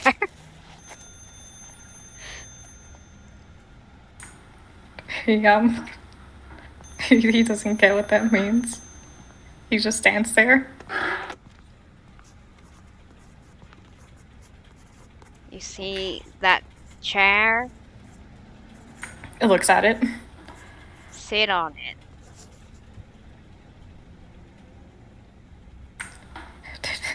They slowly move to like perch on like the chair, like on like their hind legs, but, like crouching down on it, not like fully sitting. They still have like the saber like pointed to them. Very good. And he looks at the rest of you. You're relatively close by, to be honest. Can we see him over the table? How short is short here? You could probably see his horns, maybe his top eye.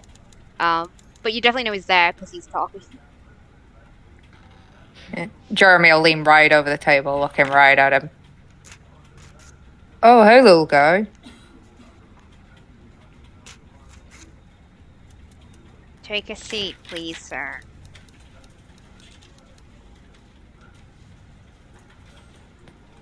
Okay. Is this all right? Is this all supposed to be happening? Is this good? No, this is not good.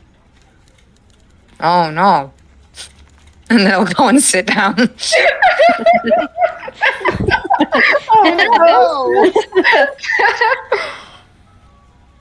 He'll sit down next to Mouse King. He sits down like a normal person. Yeah, the like Mouse's ears on like the side where like you're sitting, like turn it in your direction. They still look at the devil. Uma is looking over and tapping her fingers on her cane. She is clearly coming up with some kind of ruse here. Listen, lady. Sit down before your hip starts hurting or something. My hip is perfectly intact. But, excuse me, young imp. I think I'm lost. Where are we exactly? I'm sorry. You have to understand. This thing happens with age. Sometimes I go out for a incredibly cursed plant, and then I end up in the middle of a nothing space full of tapping sounds and not really knowing where I am. Who are you? You're exactly where you're supposed to be. I don't think I am. You're in the Ministry of Law and Reformation. This is exactly where you're supposed to be, Uma. Ministry of Law and Reformation? Excuse me? Am I under arrest? Jeremy perks up and says to Mouse, "That sounds like cops. It does sound like cops." Points at Jeremy. He did it. I didn't. Whatever it is, the young man in red named Jeremy did it. He definitely did it. No, I didn't. He did do it. I was milking a goat, Your Honor. You all did it. You are all guilty of crimes against humanity. Hey, even if I did do it, it was only one guy. That hardly makes humanity. Exactly. Looks human to me. As for me, why, I haven't done anything wrong in my life. We've been watching you. I mean, you're pretty old. You probably did something. No. Don't you know, when you turn 80, they actually wipe your record clean. They do, says Jeremy and looks relieved. We don't. Yeah. This has to be a mistake. I mean, you dropped the house on us, Broad. It was pretty bad. Wait, what? I dropped nothing on you.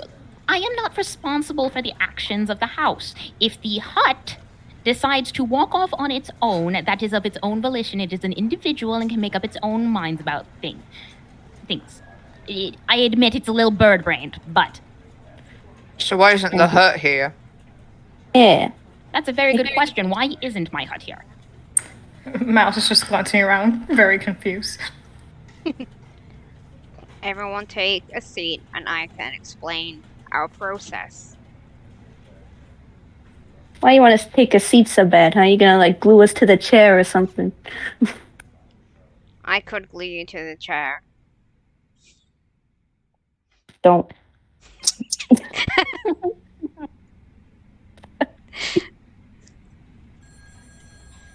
Well, if you are going to insist on all of this, I suppose I will take a seat.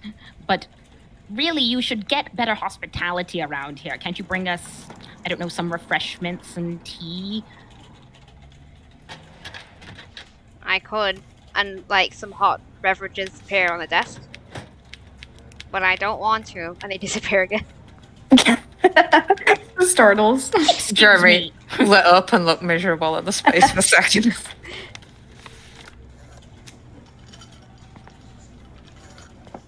You're not here for good reasons, so I don't have to be good to you. Now, you can sit, or you can stand. I'm going to get started. Yes, tell us your battle tactic against the swarm. I'll shuffle into my seat. Yeah, Jack's gonna sit cross-legged in the seat farthest away from Jeremy. Puts one leg on the chair. What an asshole. It gets glued.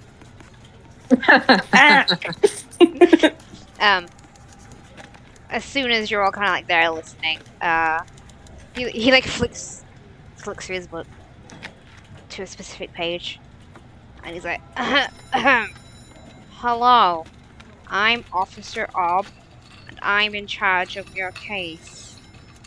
You have been taken into the Ministry of Law and Reformation for your various crimes against humanity. Our number one goal is reformation, and the first step to fixing your problem is admitting you have one. So why don't we introduce ourselves and share with one another the awful, awful crimes that you have committed?" Heh. Everyone say you're innocent. They're trying to catch us out. Oh. Okay. Yeah, I didn't do nothing. You already heard it.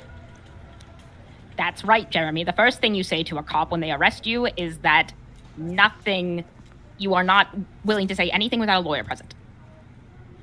And I don't even know a lawyer, so that's going to take a while. Mm-hmm.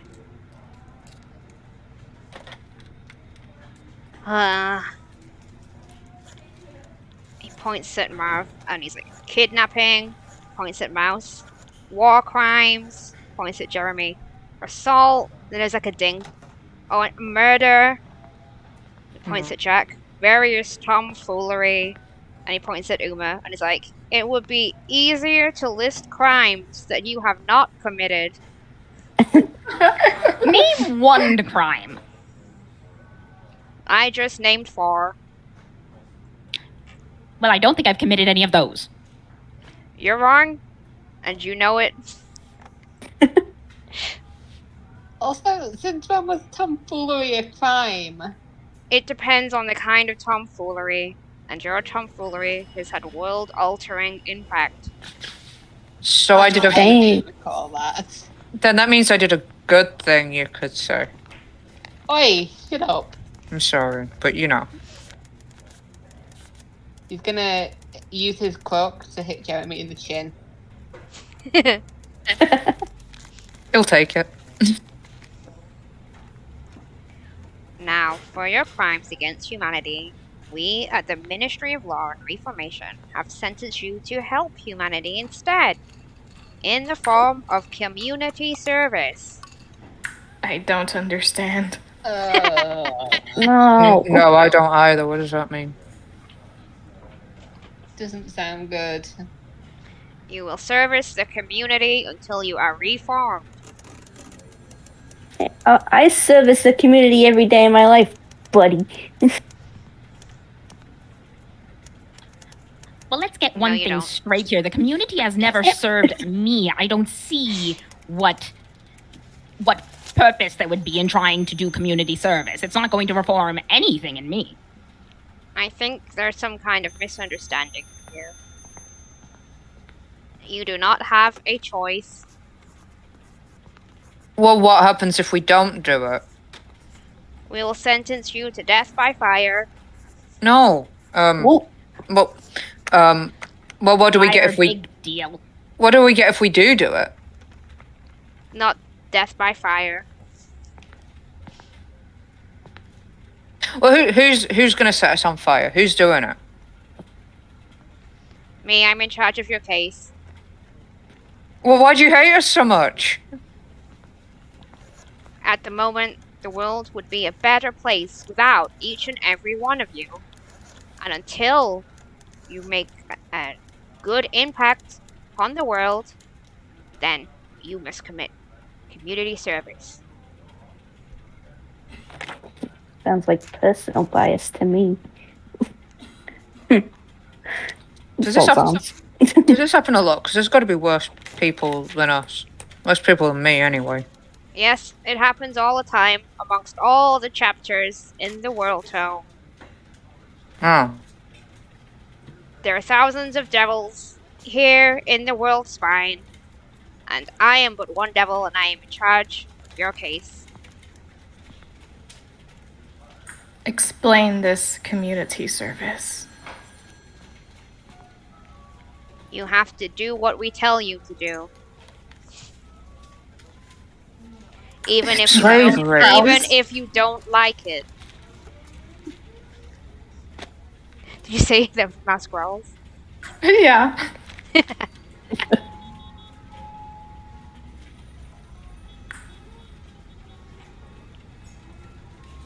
Yeah, they growl.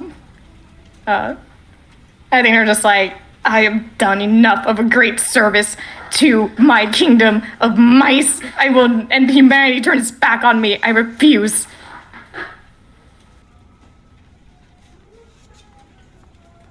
I think you misunderstand what humanity is. Humanity is all, everyone, not just humans. Humans. Needs a different name then. Yes, yes. It was just the broadest term we had. If I pronounced it in my devil tongue, you would not survive. Try it. You want to be executed? Very well. Maybe not. Now, No one can defeat the Mouse King. No one.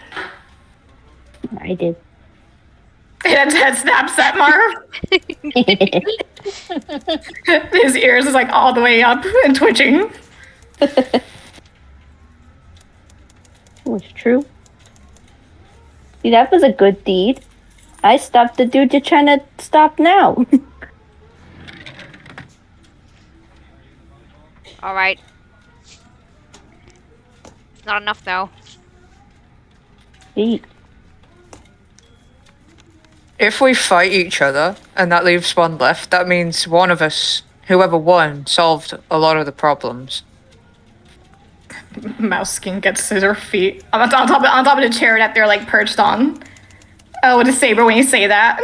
And like immediately points at you, Jeremy. He gets to his feet too and starts growling. Growls back. Stands on his Push your toes. Luck, Jer Bear. Now. Is this community service? Is this a slaughter? I will slaughter them. Our number one goal is reformation. We are the Ministry of Law and Reformation. Reformation. Squints. You must make up for what you've done.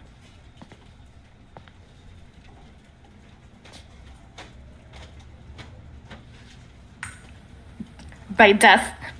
Steps towards Jeremy. No.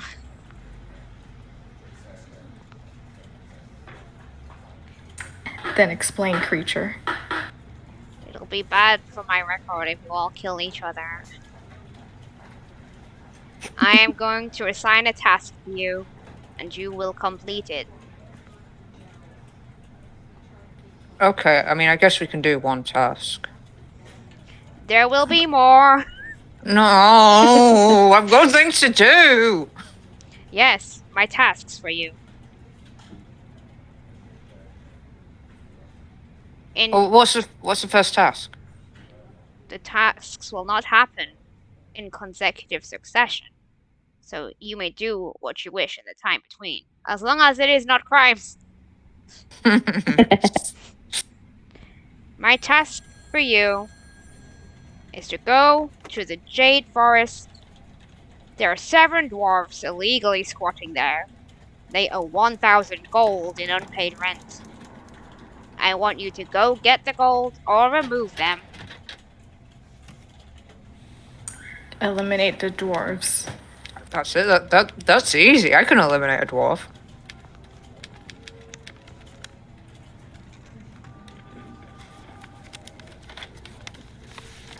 Yes, dwarves are so small and fragile. Alba looks at the rest of you for your consent. I mean, do we have to do this together? Yes. Can I have another team? I don't feel comfortable with some of these people. You were all chosen specifically for this. Please? Nope. Please? No. Please? Oh, alright then. Just kidding. No!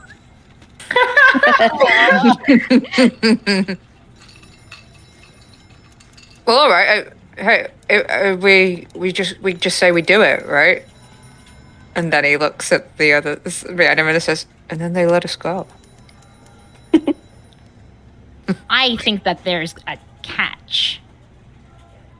Tell me, little goblin thing. What did you say your name was? Officer Orb? Ob. Ob. Okay. Ob. What are the conditions of our release from this arrangement? I'm going to send you to do your task. If you try to not do your task, then I will bring you back here and you will be executed. Yes, death by fire and all that, but exactly how did you get us here? Why don't you simply take the dwarves and put them in here? If you're so worried about their rent. Yeah. Why do we need to do your dirty work? We get given tasks by the community, and we get people like yourselves to do those tasks, to reform themselves. I'm already a good person. Are you all? Yes. I'm not so sure. I'm the best person you'll ever meet. I highly doubt that. Yeah, I met her. Such a nice lady today. She rejected you.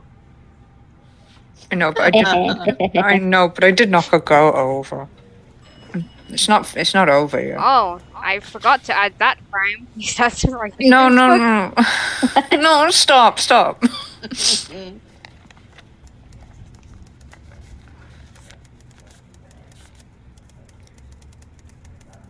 I will do these things for you. But Good. don't get me wrong. I have no intention of ideologically reforming. I know where I stand in regard to the community. That's what they all say. We'll see. And I feel like I was like the victim in all this. I got attacked. Why am I being punished? So, are you all ready to go? Hey, I ain't said yes. I just invisible. Is he not hearing me? Looks at Saber like, yes, I will eliminate the gnomes. Already bred for dwarves. Yeah, sure. We'll all become better people by kicking the sheep out of some dwarves. It's gonna be great. We'll wear flower crowns while we do it. Wonderful. and you feel that same pull just suddenly took you all out of existence. Only for you to be greeted by the gentle song of birds and a lush forest before you. And it's time for your community service to begin. We're gonna do Next great. time. Woo! Community service. Oh boy. So Fun times. Hell yeah. So that's the end of our little introductory session. The other ones will be a bit more normal. I like this though. It was good. Thank you, thank you. How soon can I go into town and find a lawyer?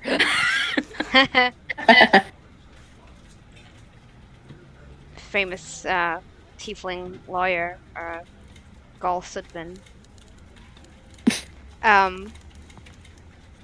So next week, I'm going to be doing an art stream instead of running the session, and then the week after, on the 19th, that is when the next session is going to be.